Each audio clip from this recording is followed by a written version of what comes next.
মই নিপিল মৰাণ মোৰ সকলো ফেচবুক বন্ধু বান্ধৱী ছাৰ বাইদেউলৈ মই মাঘ বিহুৰ ওলগ জনাইছোঁ। আশা কৰোঁ এই মাঘৰ মেজিৰ জুইত সকলো অপশক্তি নেতিবাচক চিন্তা সকলো জ্বলি ছাই হওক। তো তাৰে শুভেচ্ছা জনাইছোঁ, কামনা কৰিছোঁ মাঘ বিহুৰ দিনকেইটি ভালে কুশলে যাওক। অনাগত প্ৰতিটো পল প্ৰতিটো ক্ষণ আপোনালোকৰ লগতে আপোনালোকৰ পৰিয়ালৰ সকলোৰে শুভ হওক। প্ৰতিটো খোজতে সফলতাৰ আনন্দই আপোনালোকক সুখী কৰি ৰাখক, তাকে কামনা কৰিছোঁ। আজি মাঘ বিহু ছুটি আৰু অহা কাইলৈও মাঘ বিহু ছুটি লৈছোঁ। তো ঘৰতে থাকিলোঁ আজি দিনটো ইটো সিটো কৰি।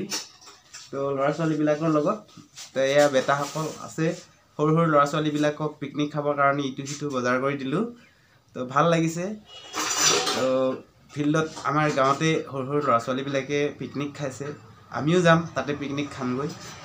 তাৰ লগতে আজৰি সময় অকণ উলিয়াই ঘৰতে আপোনালোকৰ ফটোসমূহ ফ্ৰেমত ভৰাই শেষ হোৱা নাছিল, আজি ফটোসমূহ ভৰাই ৰাখিছোঁ। আপোনালোকৰ ফটোবিলাক মই ডাষ্টবিনত পেলাই ৰখা নাই, সুন্দৰকৈ কেনেদৰে সযত্নে ৰাখিছোঁ মোৰ ভঙা পজাতে। তো আপোনালোকক তাকেই নমুনা দেখুৱাম আজিৰ ভিডিঅ'ত। বৰ বিশেষ আপোনালোকক নমুনা বেলেগ দেখুৱাব নোৱাৰোঁ আজি। তো বৰ ব্যস্ততাৰ মাজতেই আছোঁ মাঘ বিহু যদিও ইটো সিটো কৰি। আহক মোৰ লগত ফটোবিলাক চাওক, আপোনালোকৰ ফটোবিলাক কেনেদৰে ৰাখিছোঁ।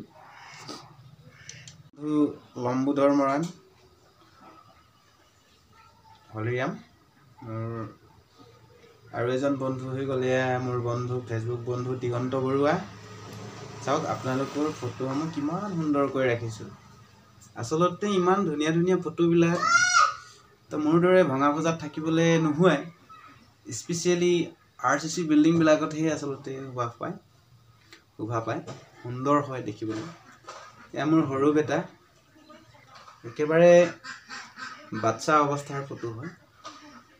এয়া বান্ধৱী ৰিয়া, ডিব্ৰুগড়ৰ বান্ধৱী অম্বিকা গগৈ, বিশিষ্ট বৰদমচা সাহিত্যিক নৱজ্যোতি তামুলী মহোদয়। ইফালে আহিলে বন্ধু ভজেন গোহাঁই। চাওক আপোনালোকৰ ফটোসমূহ ইমান সুন্দৰকৈ মই ৰাখিছোঁ। আমাৰ ৰবীন ছাৰ, কুইন বৰা, আমাৰ দীপেন ছাৰ। এইখন মোৰ ডাঙৰ বেটাই আঁকিছিল, এইখন মোৰ ডাঙৰ বেটাই অংকন কৰিছিল সুন্দৰকৈ। মনালিছাৰ ছবি হয়, ক্লাছ 6ত পঢ়ি আছে বৰ্তমানে। এয়া অন্তৰা চুতীয়া, শিশু শিল্পী অন্তৰা চুতীয়া, ৰচনালী খাটোৱাল। এইখন ছবি মোৰ ডাঙৰ বেটাই পুৰস্কাৰ পাইছিল এই ছবিখনত, সেইকাৰণে সুন্দৰকৈ ৰাখিছোঁ, ফ্ৰেমত ভৰাই ৰাখিম। ফ্ৰেম খুব ফটো ফ্ৰেম একেবাৰে কমকৈ অনা হ'ল। এয়া বন্ধু পলাশ। তো লাইটিং ভালকৈ অহা নাই, লাইটিঙৰ বাবেও আচলতে ফটোখন স্পষ্টকৈ দেখা হোৱা নাই। ফেচবুক বান্ধৱী বিশিষ্ট সংগীত শিল্পী নন্দিনী, মৰমৰ খেতিয়ক ককাই ধনীৰাম চেতিয়া, একটো সকলোৱে চিনি পায়। অৰণ্য মানৱ আমাৰ যাদৱ পায়েং ডাঙৰীয়া।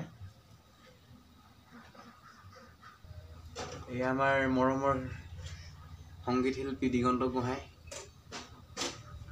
আমাৰ তৰাণীৰ গাঁওবুঢ়া মহোদয় সুৰুজ মৰাণ। এইখন মোৰ পুৰণি ফটো আছিল। এই দুখন কেনভাছ সম্পূৰ্ণ হোৱাগৈ নাই, বহুত বাকী আছে। এয়া আমাৰ সুৰজিত খাটোৱাল, কিশোৰ বৰুৱা। এয়া আহিলে মনোজিত মৰাণ। সুন্দৰকৈ ফ্ৰেমত ভৰাই ৰাখিছোঁ আপোনালোকৰ ফটো। এয়া মোৰ শ্ৰদ্ধাৰ ছাৰ টংক নেৱাৰ।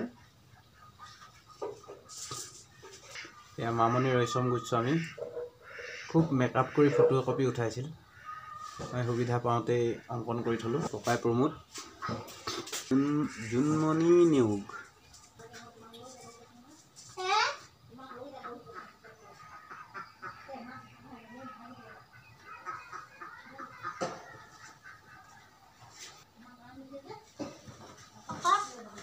এইখিনি আছিল আজিৰ দিনটোৰ নমুনা। ফ্ৰেম গেমত মই যথেষ্টখিনি ফটো ভৰালোঁ আৰু আহিব লগা দিনত আৰু ফটো ফ্ৰেম আনিব লগা আছে আৰু বহুতো প্ৰতিচ্ছবি অংকন কৰি থোৱা আছে বৰ্তমানেও।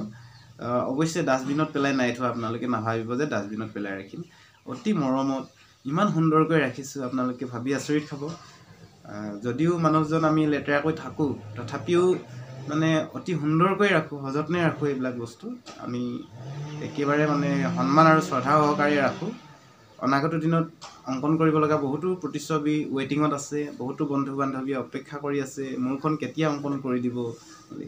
অৱশ্যে আপোনালোকৰ ওচৰত মই ক্ষমা প্ৰাৰ্থী, আপোনালোকে ভুল নুবুজিব। মই ব্যস্ততাৰে আছোঁ বাবে আপোনালোকৰ প্ৰতিচ্ছবিসমূহ অংকন কৰিব পৰা নাই। পুনৰ মই যেতিয়া আজৰি পাম আপোনালোকৰ মাজলৈ পুনৰ ঘূৰি আহিম, আকৌ আপোনালোকৰ প্ৰতিচ্ছবিসমূহ ক্ৰমান্বয়ে অংকন কৰি যাম, সুন্দৰকৈ সজাই ৰাখিম, খুব ভাল লাগিব। আপোনালোকে মোৰ ভিডিঅ'সমূহ চাই যদি ভাল পায় লাইক কৰি দিব, শ্বেয়াৰ কৰি দিব। বেয়া পালে কি কৰিব আৰু, ডিছলাইক মাৰিবলৈতো অপশ্যন নাই। তো ধন্যবাদ থাকিল শেষলৈকে চোৱাৰ বাবে। আকৌ আহি আছোঁ নেক্সট ভিডিঅ'ত।